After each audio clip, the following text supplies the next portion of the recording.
قرآن ہے میرا رہنما، قرآن شفا ہے، نور ہے قرآن، جلا دل کی میرا قرآن، رضا رب کی میرا قرآن، قرآن قرآن۔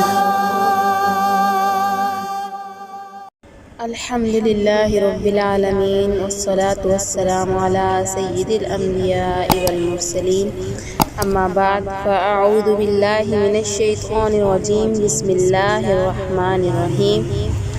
الصلاة والسلام علیک یا رسول اللہ، وعلی آلک واصحابک یا حبیب اللہ۔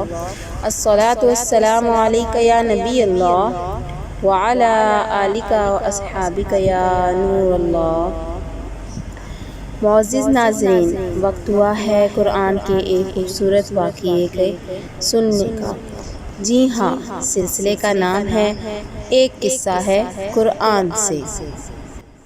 قرآن ہے میرا رہنما، قرآن شفا ہے، نور ہے قرآن، جلا دل کی میرا قرآن، رضا رب کی میرا قرآن، قرآن قرآن۔ آج ایسے انوکھے پرندوں کی بات ہونی ہے جو ذبح ہو کر پھر زندہ ہو گئے۔ جی ہاں، یہ عجیب و غریب واقعہ قرآن پاک میں موجود ہے۔ آئیے توجہ کے ساتھ اس واقعے کو سنتے ہیں۔ حضرت ابراہیم خلیل اللہ علی نبینا علیہ السلام نے ایک مرتبہ خداوند قدوس کے دربار میں عرض کیا کہ یا اللہ، تو مجھے دکھا دے کہ تو مردوں کو کس طرح زندہ فرمائے گا۔ اللہ تعالیٰ نے فرمایا، اے ابراہیم، کیا اس پر تمہارا ایمان نہیں ہے؟ تو آپ نے عرض کیا، کیوں نہیں؟ میں اس پر ایمان تو رکھتا ہوں، لیکن میری تمنا یہ ہے کہ اس منظر کو اپنی آنکھوں سے دیکھ لوں تاکہ میرے دل کو قرار آ جائے۔ اللہ تعالیٰ نے فرمایا کہ تم 4 پرندوں کو پالو، ان کو خوب کھلا پلا کر اچھی طرح ہلا ملا لو، پھر تم انہیں ذبح کر کے اور ان کا قیمہ بنا کر اپنے گرد و نواح کے چند پہاڑوں پر تھوڑا تھوڑا گوشت رکھ دو۔ پھر ان پرندوں کو پکارو تو وہ پرندے زندہ ہو کر دوڑتے ہوئے تمہارے پاس آ جائیں گے اور تم مردوں کے زندہ ہونے کا منظر اپنی آنکھوں سے دیکھ لو گے۔ چنانچہ حضرت ابراہیم علیہ السلام نے ایک مرغ، ایک کبوتر، ایک گدھ اور ایک مور، ان 4 پرندوں کو پالا اور ایک مدت تک ان 4 پرندوں کو کھلا پلا کر خوب ہلا ملا لیا۔ پھر ان 4 پرندوں کو ذبح کر کے ان کے سروں کو اپنے پاس رکھ لیا اور ان 4 کا قیمہ بنا کر تھوڑا تھوڑا گوشت اطراف و جوانب کے پہاڑوں پر رکھ دیا اور دور سے کھڑے ہو کر ان پرندوں کے نام کو پکارا کہ یا ایھا الدیک، یعنی اے مرغ، یا ایھا الحمامہ، یعنی اے کبوتر، یا ایھا النسر، اے گدھ، یا ایھا الطاؤس، اے مور۔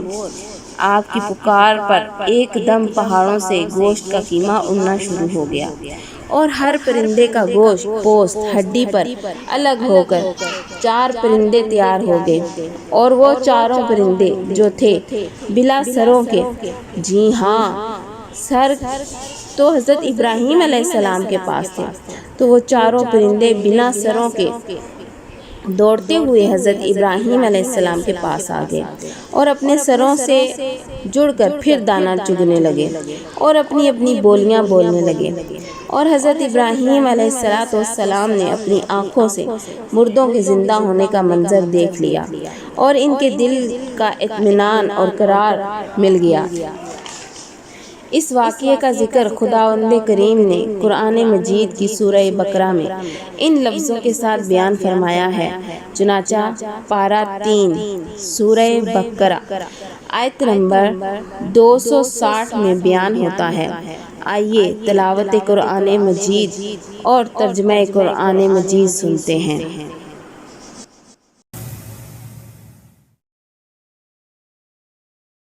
وَإِذْ قَالَ إِبْرَاهِيمُ رَبِّ أَرِنِي كَيْفَ تُحْيِي الْمَوْتَى قَالَ أَوَلَمْ تُؤْمِنْ قَالَ بَلَى وَلَكِنْ لِيَطْمَئِنَّ قَلْبِي قال فخذ أربعة من الطير فصرهن إليك ثم اجعل على كل جبل منهن جزءا ثم ادعهن يأتينك سعيا واعلم أن الله عزيز حكيم۔ ترجمہ۔ اور جب ابراہیم نے عرض کی اے میرے رب تو مجھے دکھا دے کہ تو مردوں کو کس طرح زندہ فرمائے گا، اللہ نے فرمایا کیا تجھے یقین نہیں؟ ابراہیم نے عرض کی یقین کیوں نہیں، مگر یہ چاہتا ہوں کہ میرے دل کو قرار آ جائے۔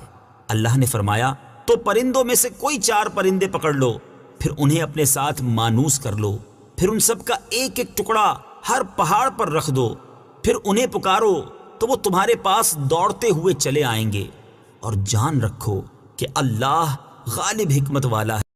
معزز ناظرین، آپ نے یہ واقعہ سنا، قرآن کی تلاوت بھی سنی اور ترجمہ بھی سنا۔ اب اس مبارک واقعے سے ہمیں درس کیا ملتا ہے؟ سبحان اللہ، علماء نے اس مبارک قرآنی واقعے کے بڑے پیارے معنی پھول ہمارے لیے بیان کیے ہیں۔ 4 پرندوں کا کیما بنا کر حضرت ابراہیم علیہ السلام نے پہاڑوں پر رکھ دیا۔ پھر اللہ تعالیٰ کا حکم ہوا کہ ان مردہ پرندوں کو پکارو، چنانچہ آپ نے 4 کا نام لے کر پکارا۔ اس سے یہ مسئلہ ثابت ہو گیا کہ مردوں کو پکارنا شرک نہیں ہے۔ جب مردہ پرندوں کو اللہ تعالیٰ نے پکارنے کا حکم فرمایا اور ایک جلیل القدر پیغمبر نے ان مردوں کو پکارا تو یہ ہرگز شرک نہیں ہو سکتا، کیونکہ خداوند کریم کبھی کسی کو شرک کا حکم نہیں دے گا، اور نہ کوئی نبی ہرگز کبھی شرک کا کام کر سکتا ہے۔ تو جب مرے ہوئے مردوں کو پکارنا شرک نہیں، تو اللہ تعالیٰ کے ولیوں کو اور شہیدوں کو جو دنیا سے پردہ فرما چکے ہیں، انہیں پکارنا کیسے شرک ہو سکتا ہے؟ جو ان معاملات میں اعتراضات کرتے ہیں انہیں تھوڑی دیر سر جھکا کر سوچنا چاہیے، انشاءاللہ انہیں قرآنی واقعے کی روشنی میں ہدایت کا نور نظر آ جائے گا اور وہ بھی صراط مستقیم پر چل پڑیں گے۔ تصوف کا ایک نقطہ۔ جی ہاں، اس خوبصورت واقعے میں بڑا پیارا تصوف کا ایک نقطہ بھی ملتا ہے کہ حضرت ابراہیم علیہ السلام نے جن 4 پرندوں کو ذبح کیا، ان میں سے ہر پرندہ ایک بری خصلت میں مشہور ہے۔ مثلا مور کو اپنی شکل و صورت کی خوبصورتی پر گھمنڈ رہتا ہے، اور مرغ میں کثرت شہوت کی بری خصلت ہے، اور گدھ میں حرص و لالچ کی بری عادت ہے، اور کبوتر کو اپنی بلند پروازی اور اونچی اڑان پر غرور ہوتا ہے۔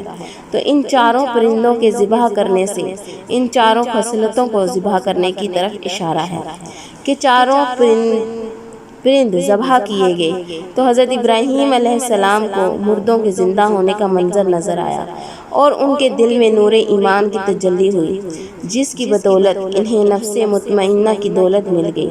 تو جو شخص یہ چاہتا ہے کہ اس کا دل زندہ ہو جائے اور اسے نفس مطمئنہ کی دولت نصیب ہو جائے، تو اس کو چاہیے کہ مرغ ذبح کرے، یعنی اپنی شہوت پر چھری پھیر دے، اور مور کو ذبح کرے، یعنی اپنی شکل و صورت اور لباس کے گھمنڈ کو ذبح کر ڈالے، اور گدھ کو ذبح کرے، یعنی حرص و لالچ کا گلا کاٹ ڈالے، اور کبوتر کو ذبح کرے، یعنی اپنی بلند پروازی اور اونچے مرتبوں کے غرور پر چھری چلا دے۔ اور اگر کوئی ان 4 بری خصلتوں کو ذبح کر ڈالے گا، انشاءاللہ عز و جل وہ اپنے دل کے زندہ ہونے کا منظر اپنی آنکھوں سے دیکھ لے گا، اور اس کو نفس مطمئنہ کی سرفرازی کا شرف حاصل ہو جائے گا۔ اللہ مجھے بھی اور آپ کو بھی ان بری خصلتوں سے محفوظ فرمائے۔ انشاءاللہ عز و جل اگلے ویڈیو کلپ میں آپ ایک اور قرآنی واقعہ سنیں گے، اور انشاءاللہ اس کے تحت بھی کچھ مدنی پھول ہم مل کر حاصل کریں گے۔ صلو علی الحبیب صلی اللہ تعالی علی محمد صلی اللہ علیہ وآلہ وسلم۔